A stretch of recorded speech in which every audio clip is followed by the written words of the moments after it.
Hi and welcome to The Winning Factor. I'm Alan Aitken, and on this show each week we take a look at some upcoming races in Hong Kong and try to sort out an element of the race we might look back on later as having been the guide to finding the winner. Well, the first race I want to look at on Sunday is race 2, and our winning factor here, the map.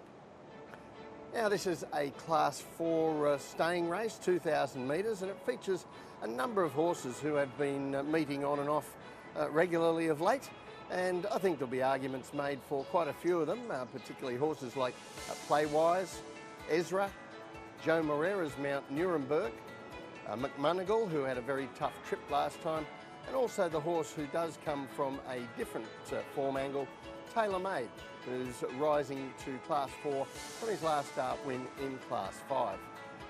And since he is the different form in the race, let's take a look at that win. And this is Tailor Made in race 709, and he's in black and yellow colours, not the best to begin, you see there. Then races 3 wide with cover behind midfield. But take a look at the heat map, and there is a big slowdown from the 1200 metres to the 400 metres, and that actually helped the run-on type of horse because it allowed them to make ground on the leaders without really spending any petrol. So here we have Tailor Made getting into the race at the top of the straight, and he just grinds away. That's the kind of horse he is, but he manages to just get the job done. So he's a son of Archipenko, who won the QE2 Cup at Sha Tin over the 2,000 metres, so I think Tailor Made is probably going to enjoy the extra distance and the weight drop on Sunday. But whether he's going to get the right race shape is another question. Race shape is really important to probably about 99% of horses who need things to happen just the right way for them to get the job done. And when we talk about race shape, well, that's really the combination of times and the position in running that we're talking about, and how one interacts with the other.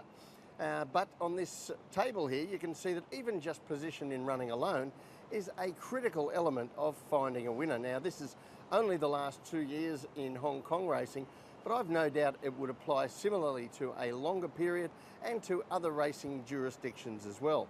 Being on the speed is a huge advantage, and you see there how much leaders punch above their market expectations. Which brings us back to race 2 on Sunday, and as I mentioned earlier, some of these horses met in a similar race recently. This is race 693 on May 23rd, and I want to point out here a number of runners, Playwise, going forward early in mainly light blue colours. He doesn't have the best of luck in the straight. McMonagle in white with violet sleeves, who has a tough wide run. The grey Ezra going back from the gates at the start, and particularly Nuremberg in the yellow and brown hoops, who goes back with him after being unable to muster his usual speed from a wide draw. Now he ends up in an unaccustomed place back at the rear, but as you can see on the heat map, the speed is genuine enough, and we see him run on very well in the home straight to get up for second placing. And that was a creditable run from Nuremberg, but that's not the Nuremberg that we've been used to seeing in recent times. This one is, and this replay we see here, this goes back several starts to race 508 in March, and from gate 4 he begins well for Neil Callan, is pressed to go to the front in this 2200 metre race at Happy Valley, and he sets what you can see on the heat map is a very solid lead pace mid-race. Now this is one of the advantages of leading, despite having used that energy, and you can see the leaders slowing down in the final stages. He has gassed the chasers who are trying to keep up with him, and they can't raise enough of an effort to quite get past him. And with Joao Moreira replacing Jack Wong on Sunday, I think that's the version of Nuremberg that we're going to see this time. When we look at the map, there isn't an awful lot of speed runners in the race, but I think we'll see Nuremberg galvanised from the start to find the front and going along, I guess, as fast as he needs to. I don't think he'll get a lot of pressure. All the same, he's probably better suited not going too slowly because he's a very one-paced grinder without much acceleration. And I think that's how we'll see him ridden this time, with Moreira making use of his stamina, unchallenged in the lead, while many of his main rivals we see on the map have to negotiate wider draws or traffic problems. So the tip in race 2, Nuremberg. His winning factor, the map. We've seen on the figures there how much of an advantage it is to be up on the speed, and I think that we'll see Nuremberg in front, dictating the pace and dictating the race. The other race I want to take a look at is race 10, and our winning factor here is also the map. I'll get to more of that in a minute, but I think there'll be cases made for horses like Golden Link, Maldives, Super 10, even a likely improver from the Hayes stable, Lifeline Vision. But mostly I'm expecting the market to zero in on the prospects of another Joe Moreira ride Super Winner and the Casper Founds trained War Weapon. Now this time we're going to take a look at the map up front because it looks a little bit more challenging for the leaders this time. Super Winner, he loves to lead, but so too does Super 10, who doesn't have many options from out wide but to press forward. And that's true too of Compassion Spirit, who has good speed. And we also have horses lower drawn like Golden Link and Baby, who will be pushing forward early, looking for places up on the speed. So it seems a busy type of lead arrangement this time.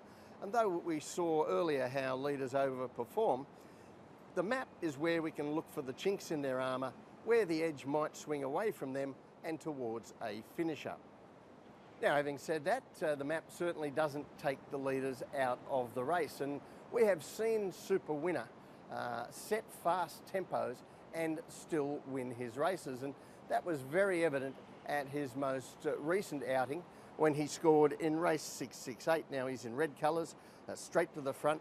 And you see on the heat map how Moreira breaks up the chasing pack through the middle of the race, a tactic he often uses very well, leaving his own mount out of pennies at the finish. But so too are the ones running on. They're running on fumes as well, and the leader is able to cling on and take out the race.